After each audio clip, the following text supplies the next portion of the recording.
జగన్మోహన్ రెడ్డి ముఖ్యమంత్రిగా ఉన్న సమయంలో భీమవరం నియోజకవర్గం వాళ్ళకి ఇళ్ల స్థలాలకి ఉండిచ్చారు. అప్పుడు ఉండి కావాల్సి వచ్చింది.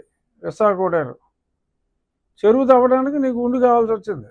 విశాఖోడారు అక్కడ ఉన్న వాళ్ళకి నీళ్ళు ఇవ్వకూడదని చెప్పి మరి ఇంత నీచంగా, అంటే మంచినీటి దగ్గర కూడా రాజకీయం చేస్తున్న, సరే లెక్కరు చెత్త లెక్కరు ఇచ్చారు, కొన్ని లక్షల కుటుంబాలు నాశనం అయిపోయినాయి, అదేదో జరుగుతుంది అనుకోండి. అది వరుసగా రోజుకి ఒకటి దొరుకుతున్నాడు, త్వరలో మరి ఇంకెవరు దొరుకుతారో అవన్నీ సపరేట్ ఆస్పెక్ట్స్. కనీసం మంచినీళ్ళ విషయంలో కూడా ఇంత దరిద్రంగా అక్కడ ఉన్న మంచినీరు క్వాలిటీ ఆ కాలనీకి ఇచ్చేది ఇది ప్రస్తుతం వచ్చేది. ఆ కాలనీ వాసులు మరి వచ్చి మొరపెట్టుకుంటే మాకు మంచినీళ్ళే లేవు అని మొరపెట్టుకుంటే టెంపరీగా ఆ విశాఖోడేరు నుంచి ఊరికి దూరంగా ఉంది కాబట్టి ఇక్కడ మున్సిపాలిటీ వాటర్ లైన్కి 50 మీటర్ల దూరంలో ఉంది. ఊరికి ఈ ప్రాంతం ఆల్మోస్ట్ 3 కిలోమీటర్ల దూరంలో ఉన్నందువల్ల వీరికి ఇక్కడి నుంచి మంచినీరు ఇమీడియట్గా అవ్వాలంటే ఇక్కడి నుంచి ఇవ్వాలి.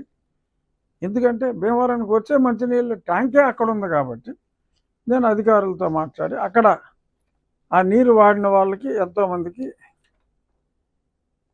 వాళ్ళ ఒళ్ళంతా ఎలా అయితే నీటి ఖర్చుకి తాగడానికి ఎలాగో నీళ్లు కొనుక్కోవాలి, ఇంట్లో ఏం ప్యూరిఫైర్లు పెట్టినా అవ్వట్లా, స్నానం చేయడానికి కూడా ఎంతో ఇబ్బంది పెడుతున్న పరిస్థితుల్లో, ఎంతో ఇబ్బంది పడుతున్న అలా దీన పరిస్థితి చూసి సంబంధిత అధికారులతో మాట్లాడి చట్టాలకు అనుగుణంగా, అంటే వాళ్ళు మేము double the water amount charge చేయాల్సి వస్తుంది, అంటే డబుల్ ది అమౌంటే మీరు ఛార్జ్ చేయండి అని చెప్పి ఆల్రెడీ వాళ్ళ డబుల్ ది అమౌంట్ పే చేసి, అంటే అసలు పేమెంటు చేయలేదన్నట్టుగా ఆ కామన్ నాగేశ్వరరావు మాట్లాడితే డబ్బులు పే చేశారు.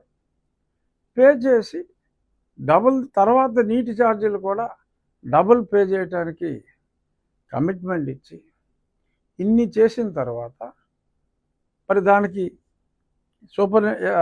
ఎగ్జిక్యూటివ్ ఇంజనీర్ పబ్లిక్ వర్క్స్ అనుమతి కూడా తీసుకుని ప్రొసీడ్ అవ్వమని రాష్ట్ర ప్రభుత్వం అనుమతి ఇచ్చిన తర్వాత మున్సిపల్ శాఖ ఆ అనుమతి కూడా తీసుకొని ఇప్పుడు ప్రారంభించబోతున్నారు.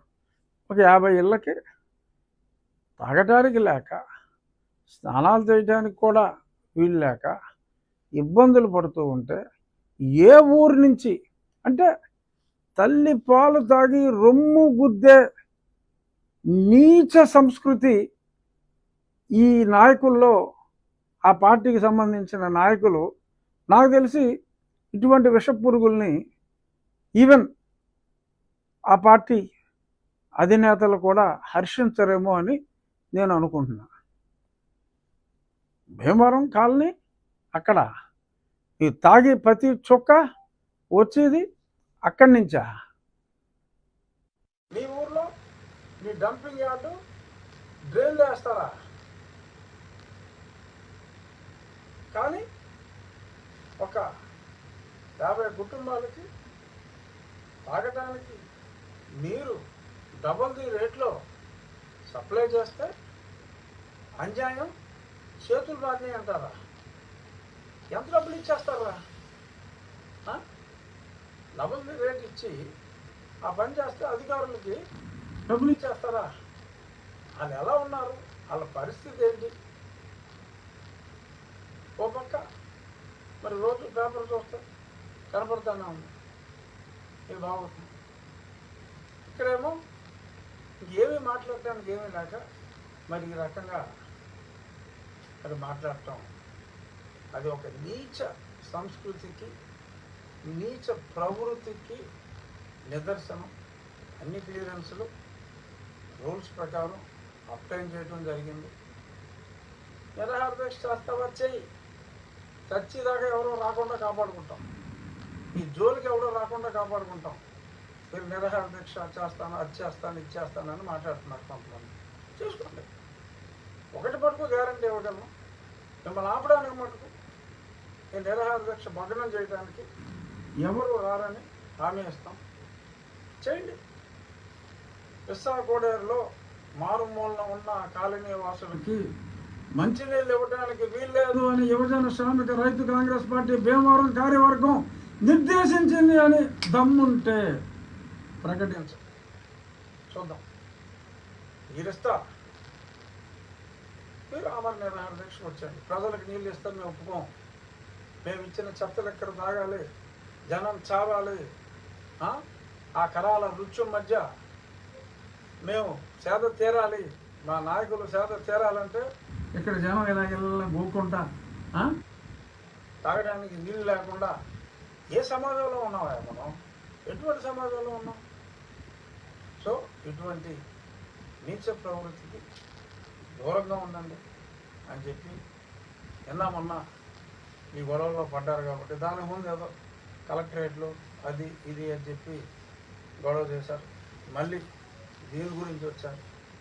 ఏం పని పాట లేక మరి ఈ రకంగా భీమవరం అంటే నేను మొత్తం పార్టీని మాట్లాడతా, లిమిటెడ్గా ఇప్పుడు స్పెసిఫిక్గా నా ప్రాంత ప్రజలకి ఆ ప్రాంతం నుంచి నీరు తీసుకుంటూ ఆ ప్రాంతంలో భీమవరం వాళ్ళకి ఇల్లు ఇస్తూ, మరి ఎప్పుడైనా నేను కామెంట్ చేశాను, చేయలేదు కదా. మరి ఇంత సముచిత స్వభావంతో మాట్లాడుతూ ఉంటే మరి ఇప్పుడు మాట్లాడవలసిన పరిస్థితి వచ్చింది. మళ్ళీ అది అన్అప్రూవ్డ్ లేఅవుట్ అంటే భీమవరంలో ఇక్కడి నుంచి నీళ్ళు తీసుకుని నువ్వు భీమవరంలో అన్అప్రూవ్డ్ లేఅవుట్ చేస్తే అది భీమవరం అయిపోతుందా? ఏముంది భీమవరం? ఒకప్పుడు కోడేరు భీమవరంలో ఉంది, మళ్ళీ ఊళ్ళో వచ్చింది, రేపొద్దున ఇంకో ఊళ్ళోకి వెళ్తుంది. అరే పోలవరం నీళ్ళు రాయలసీమకు తీసుకెళ్తున్నారు. ఎవరన్నా గొడవ చేశాడు ఇక్కడ? ఎందుకు గొడవ చేయలేదు? వాళ్ళు మనుషులు కాబట్టి, అక్కడ మీలాంటి మృగాలు లేవు కాబట్టి. ఈ గిరిలేంటరా బుద్ధి లేకుండా? నదులు, దేశంలో నదులన్నీ కలపాలి, నీళ్ళు అందరికీ ఉండాలి అని చెప్పి ఒక పక్క కేంద్ర ప్రభుత్వం, రాష్ట్ర ప్రభుత్వం, మా ముఖ్యమంత్రి చంద్రబాబు నాయుడు గారు నదులన్నీ అనుసంధానం చేయాలి. పోలవరం నుంచి కంప్లీట్ చేసి నీళ్లు కృష్ణాకి ఇస్తే కృష్ణాకి పైనుంచి రావాల్సిన నీళ్లు అట్లా బనకచర్ల మొత్తం రాష్ట్రం ఒకటే అని చెప్పి నాయకులందరూ మాట్లాడుతూ ఉంటే, దేశం ఒకటే అని చెప్పి దేశ నాయకులు మాట్లాడుతూ ఉంటే భీమవరంలో నీళ్లు విశాఖపట్నానికి వెళ్ళడానికి వీల్లేదు అనే నీచులు బ్రతకడానికి అనర్హులు. మీ విష ప్రవృత్తి ఇలాగే చేయండి. గతంలో పూర్తిగా అర్థం కాక 11 సీట్లు వచ్చినాయి. ఈసారి ఆ ఒకటి కూడా పోయి 10 కాదు, ఆ ఒకటి ఒక సైడ్ పోయి ఒకటి మిగులుతుంది. గతంలో 151 వచ్చినప్పుడు ఏమన్నారు? సరే 175 అన్నారు. కొంతమంది రాంబాబు గారు ఎవరో ఒక 5 తగ్గితే తగ్గొచ్చు అన్నారు. ఆ 151లో సెంటర్లో 5 పోయింది, 11 మిగిలింది. 5 తగ్గింది. ఎలాగా? 1, 5, 1లో మధ్యలో 5 పోయింది. ఇప్పుడు ఒకటే తగ్గుద్ది. ఏంటి? అవతల ఒకటి పోద్ది. మీరు ఇలాగే సంకుచిత భావంతో మాట్లాడితే ఆ 11 ఒకటి అవుతుంది. డెఫినెట్గా మీ పార్టీ అధిష్టానం కూడా ఇటువంటి నీచ సంస్కృతిని ఎంటర్టైన్ చేయదని అనుకుంటున్నా. ఎందుకంటే ఈ విషయంలో భీమవరం ఇన్ఛార్జ్ ఎవరైతే ఉన్నారో రాయుడు గారు, ఆయన సంయమనంతోనే ఉన్నారు. ఆ పదవి దక్కించుకోలేని ఇంకొక కామన్ మ్యాన్ మరి ఈ రకంగా విషయం చిమ్మటం ఆ పార్టీ భవిష్యత్తుకు మంచిది కాదు. మరి ఇతను కూడా మరి రాజకీయాల్లో రాణించాలనుకుంటే ప్రజలు కూడా దుమ్మెత్తిపోసే అవకాశాలు ఉన్నాయి. కాబట్టి ఇటువంటి నీచ సంస్కృతికి దూరంగా ఉండాలని చెప్పి ఈ గురు పూజ దినోత్సవం నాడు ఎవరైనా చిన్నప్పుడు అతను చదువు చెప్పారో లేదో నాకు తెలియదు, ఆ చదువు చెప్పి వారిలో మార్పు తీసుకురావాలని చెప్పి నేను భగవంతుణ్ణి వారికి సత్ప్రవర్తన కలగాలని ఆ భగవంతుణ్ణి ప్రార్థిస్తున్నాను.